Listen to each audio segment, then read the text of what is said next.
Hello everyone, welcome back to Books with Genghis Khan. I'm Ben, and today I have for you a summer book haul. And every time I do one of these, I'm convinced that it's going to be the last one for a while, since I just have no more space for books. I'm piling them up on shelves in a closet here. And so I don't know what happens. It just seems like I can't stop accumulating new books. And it's not the worst addiction in the world, but maybe this could be the last one for a while. We'll see. But this wasn't entirely my own doing, because I got some spectacular author gifts. And as a pretty new booktuber and one that's growing in my viewership, this was thrilling for me to be contacted by some of these authors and to be gifted some incredible books. Because I left a comment on Petrick's channel just about being excited for trying out new Rhaenyra books by Michael J. Sullivan, because I'd read Rhaenyra Revelations, but I haven't done it in years, since I've been sitting on these tall, skinny MMPBs of the Legends of the First Empire series, and I just never get the urge to pick them up. I hate reading from these. The bindings are so tight, and I have to grip the edges because the side margins on the pages are so tiny. I just don't like reading from these, and I've been sitting on these for years. I have the whole set, but I haven't read them in 4 years that I've had them. And Michael J. Sullivan reached out to me just based on that comment, and he sent me the entire set in beautiful hardcover with some of the best art in epic fantasy, I think, by the absolutely wonderful Mark Simonetti is the cover artist, and just amazingly epic paintings on these covers wrap around.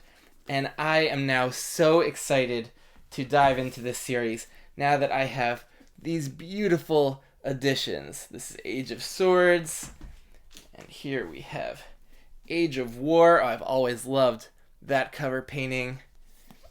And then Age of Legend with this beautiful green theme. Oh, I love it. Age of Death with this giant door into this massive building in this cave. I mean, I love this art so much. And I loved Michael J. Sullivan's storytelling. And the Rare Revelations is one of the first series I read when I came back to fantasy as an adult. And I really love the way he plots and develops character. And so I'm so excited to dive into this series. Here's Age of Empire, another amazing cover with this absolutely gorgeous orange-red sunset theme with the dragon. And I can't wait to try this one. Hopefully we'll enjoy that just as much, if not more, than Rare Revelations, and lead into the more recent intermediate series he's writing that's set between those two series. So yeah, thank you, Michael J. Sullivan. What a spectacular, amazing, and generous gift. And to keep on the topic of generous author gifts, Mike Mollman, the author of Becoming a Druid, just gifted me all 3 of his hardcovers as well. So he saw in Discord that I was reading Becoming a Druid, and he reached out. He wanted to gift the whole set to me, and I just loved this book. I just read it and can't wait to go through the rest. But he included a version that has this little insert, which is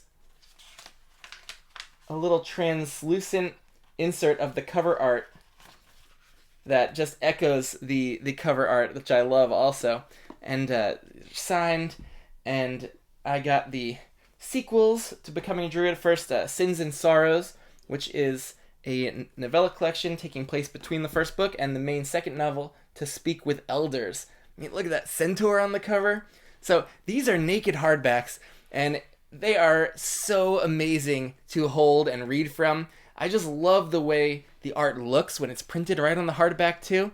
So I don't know why other authors or publishers don't do this more often, because yeah, I think people generally love it. And with the hardcovers, like with the Legends of the First Empire ones, I'm gonna have to decide when I read it, am I going to leave the slipcover on and be able to look at the art as I see the book sitting down, or as I'm picking it up or putting it down. I love being able to see the cover art, but I also don't love holding it as I'm reading it, as it's moving around, or worried about it getting damaged. And so I might just take it off and end up seeing the more blank cardboard cover underneath, which is standard for trade hardcovers. And so I don't know why more people don't do the naked hardbacks. I don't know what the insider reasons are for that, or the difficulties. But I do love them. So if that sounds good, you should totally pick up Becoming a Druid, because it's a really fun, refreshing fantasy story. So thank you, Mike Mollman, for the wonderful gift. And he also included a kind of parchment-style map of his version of Britain, which is Brittany. And there's centaurs and griffins that control large regions of this. So this is a fantastical version of Britain that we are working with. Oh, I love that scroll. For some other new books, I did a purchase from Book Outlet, as I usually do every so often. I picked up another book in the Trader Sun cycle by Miles Cameron. That's A Plague of Swords. I already had the first one, The Red Knight, so slowly amassing those. And then I got a Kate Elliott novella, The Keeper's Six. Still haven't read anything by Kate Elliott, but it's nice to be able to find random stuff on Book Outlet to fill out your order to get free shipping.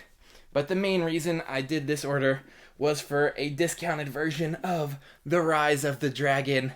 I had flipped through this at one point in Barnes & Noble after I had after I'd read through Fire and Blood fully, so I didn't get spoilers.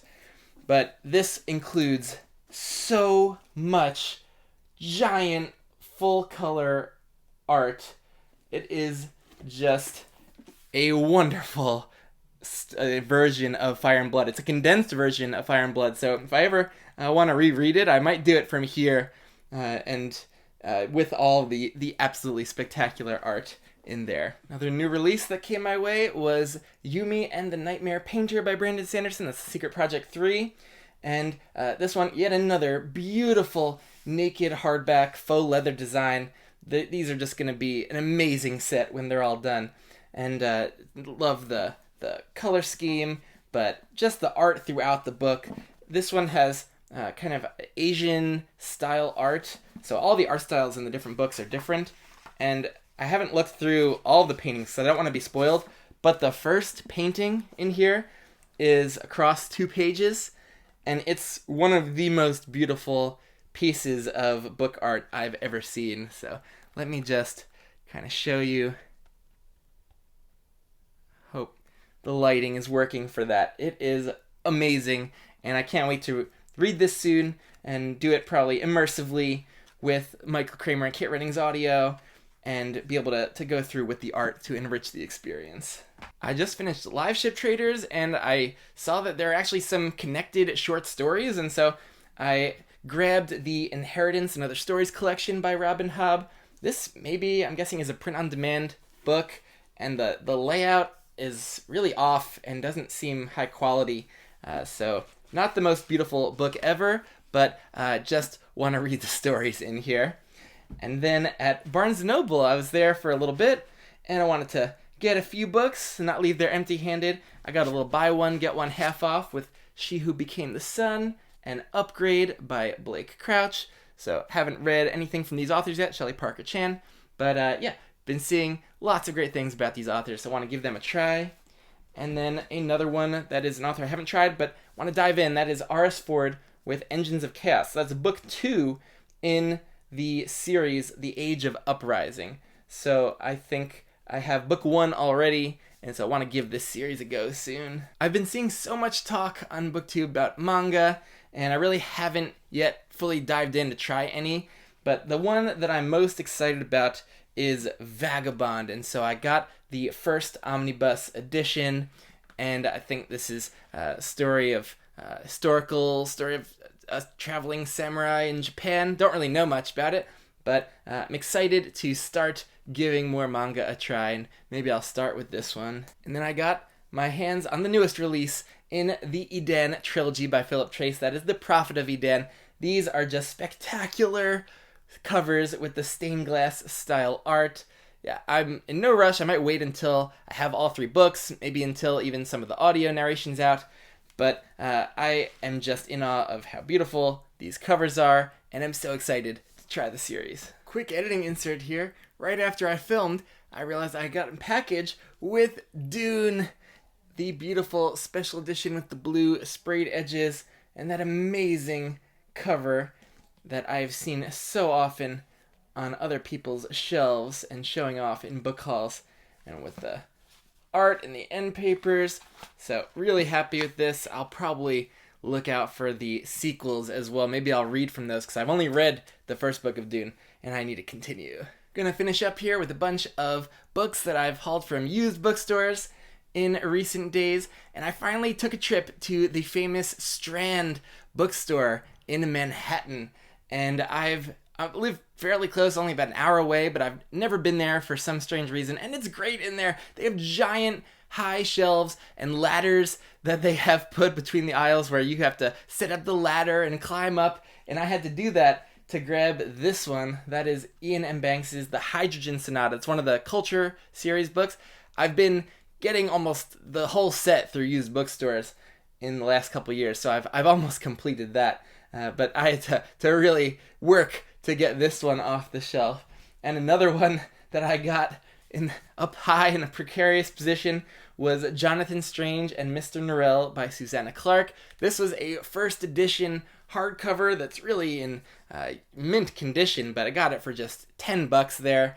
And after loving Piranesi, I'm certainly going to give her other fantasy book a try. And it is a chunker, and I'm really happy I got this nice hardcover version. And then at a more local used bookstore that I try to go to every so often to see what's new there, I grabbed a bunch of things. Here's Hard Magic by Larry Correia. That's book one of the Grim Noir Chronicles. So tried Monster Hunter National, didn't love it, but this other series of his might be more my thing. We'll see. And then I got a Michael Crichton book, Eaters of the Dead. That is a slim one, but very famous one, so I want to give that one a go. I have now the whole Black Magician trilogy by Trudy Canavan. This is book 2, The Novice, so I got the whole thing now from used bookstores. Gotta give that one a try. Here's The Winter Warriors by David Gemmell. I've been slowly accumulating all of his books through different used bookstore trips, so I think this one is part of the Draenei saga. And then a famous cyberpunk one, that's Neuromancer by William Gibson. I think I've read one of his other books, Idoru, a while back, and did like it. And so I want to give this seminal sci-fi work a try. And then here's Invader by C.J. Cherryh. That's the book 2 in the Foreigner series. I do have that first book, so I figured, why not? If I like it, I'll have this book 2 ready to go. And I continue to pick up Peter F. Hamilton books, even though I have no clue if I'm going to like his style or not. But here's The Evolutionary Void and The Temporal Void. So, man, he's got a lot of books. And then a Barbara Hambly book, Circle of the Moon. I still got to try Dragon's Bane, but I think I just have a good feeling about this author. So I want to keep collecting her books. And then I've seen Bryce Chelscenard talk about C.S. Friedman. So I wanted to grab this book, This Alien Shore. I don't really know that's standalone or part of a series, but I just have a book buying addiction. Any author that's on the TBR, if I see something, I'm grabbing them. And then, here's book 3, I think, in the Foreigner series. That's Inheritor by C.J. Cherryh. And I still have not read any Lois McMaster Bujold, but I'm convinced I'm going to love all of her stuff. And so I continue to try to grab all of the Vorkoskin books. Here's a few more. This one, I think, is a collection of a couple Miles Mystery and Mayhem. Oh, that's not Lois McMaster Bujold. That's Joe Haldeman with Forever Peace, so a sequel to Forever War. Hopefully I'll enjoy his writing. This is the other Vorkosigan omnibus, Miles Errant. So I have a ton of those Vorkosigan books now to try. And I found one that also was on my radar. That's Wool by Hugh Howey. Want to try out the show Silo, but maybe read this first. And then I saw one of a series I'm currently reading, and this is a nice full hardcover of Golden Fool, but it is the only one out of the Tawny Man, it's the only Realm of the Elderlings normal trade hardcover that I own. So I guess it's weird for me just having one of them and then the rest in MMPB. But I love this cover, and I figure I'll try it out, see what it's like reading from this, and have one in case I ever want to complete the set. I might as well start somewhere. So that was my July book haul. Tell me what you liked that you saw, anything you're excited about me trying. Tell me anything you've been happy to receive or to grab the last few weeks. And yeah, I'll catch you later.